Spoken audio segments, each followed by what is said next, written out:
There has been a saying for a long time that India has disappointed both the optimists and the pessimists. But right now we stand at a crossroad, and the decisions that we make right now will determine whether we become a global superpower or whether we fail.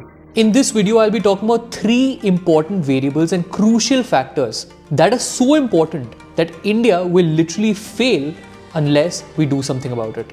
Let us start with point 1. The world is moving at a lightning pace towards artificial intelligence. The US and China are leading the charge. European nations are investing heavily as well. But are we keeping up or are we falling behind? Despite having one of the largest tech workforces, India's presence in AI innovation is shockingly low.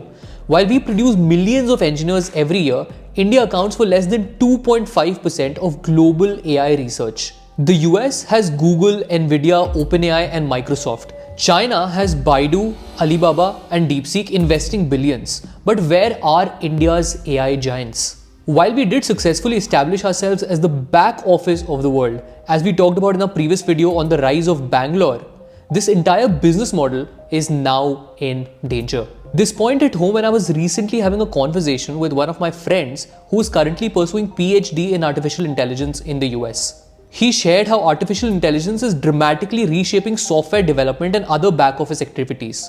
And please note that I'm not just talking about ChatGPT and large language models here. LLMs are just a small glimpse of what AI is truly capable of. And don't get me wrong, while I'm not necessarily saying that AI will completely kill software development and the BPO industry, what I'm getting to is that it would substantially increase productivity in these sectors. And what that would mean is that for doing the same amount of work, we'll require lesser people. The same tasks that were earlier outsourced maybe will now be done in the home country itself. For instance, here's what Piyush Gupta of DBS Bank shared recently. By the end of the year, we are going to get AI to interact directly with customers with no human in look. We will shrink workforce by 4,000 while adding 1,000 people on AI. I'm struggling to create jobs for the first time in 15 years. India succeeded in the IT race because we had cheap, skilled labor. But with AI enhancing productivity substantially, this advantage is going to come to no use. India's service exports currently stands at $400 billion, which accounts for 10% of our GDP and 50% of all of our exports. This industry also employs a large percentage of our country's educated and highly paid population, which are responsible for a bulk of our consumption. So a large part of their consumption activity as well could now be under threat. India already lost the manufacturing opportunity to countries like China and Vietnam. We really cannot afford to lose or fall behind in this AI race. But do you know why we might miss it? Our R&D expense, which is our research and development expenditure as a percentage of our GDP, is at 0.64% as against the global average of 1.79%, 2.68% of China and 3.4% of the US. ऐसे नहीं बनने वाले हम विश्वगुरु. This is also a great segue to my second point. Imagine a country with the world's largest youth population yet struggling to produce enough innovators, problem solvers and skilled professionals. That is India today. Now we all know that our education system is quite shit. We're not really taught real world skills and a large part of our population is just wasting their talent. But let me share a couple of articles with you to hit this point home. 42.6% of Indian graduates are unemployable. 73% of the youth lacks basic email skills. We are failing to deliver AI-based skills to our children. We are wasting our talent obsessing over UPSC.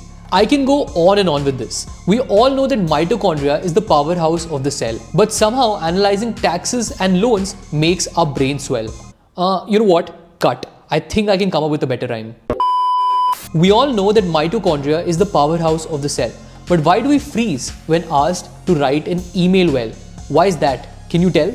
It is because even today rote learning is prioritized, creativity is discouraged, and students are judged by their marks instead of real world skills. Our current education system is really outdated.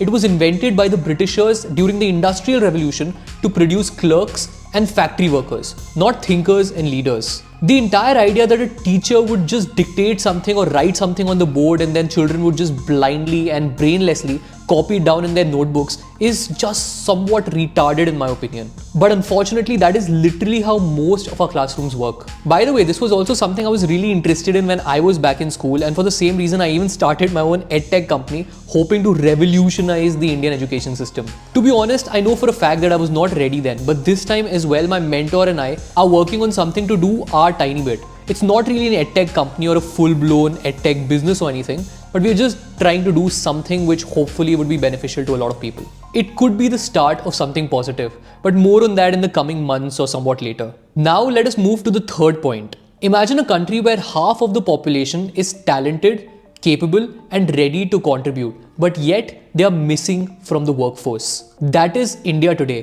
Women account for nearly 50% of our population, but their contribution in the workforce is ridiculously low. As of 2021, India used to have the 10th lowest female labor participation rate in the entire world. It was way lower than even our neighbors like Pakistan and Bangladesh, let alone our competitors sitting in Europe, China and obviously the US. As you can see in this chart, it was only ahead of countries like Yemen, Syria, Iraq, Iran and Somalia. Thankfully, this has improved in the last few years, but it still just stands at 34%, which is way behind Bangladesh, which is at 37%, 57% in the US and 61% in China. As a result of this, women only contribute 18% to our total GDP, while accounting for 49% of our country's population. Advancing women's equality could lead to a $770 billion boost to our GDP just in 2025. It is literally in our economic interest. There are two things that we'll have to change for this. Firstly, the societal norms, and secondly, to make the workplace safer for women.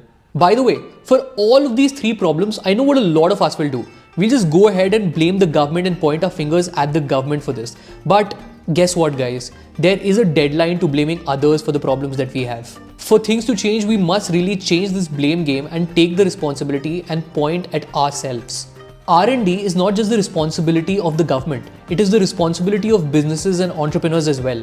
To upskill ourselves is just not the responsibility of the government, it is our responsibility as well to upskill ourselves and those around us. And finally, in the case of increasing female labor participation as well, the onus of it lies on us. After all, who can really change societal norms? Society members themselves, right? And it's very unfortunate for me to say this, but we've reached such a pitiable stage that we must take responsibility and change things now, or else India will fail. Share this video with as many of your friends and family members as you can, because the time to wake up is now.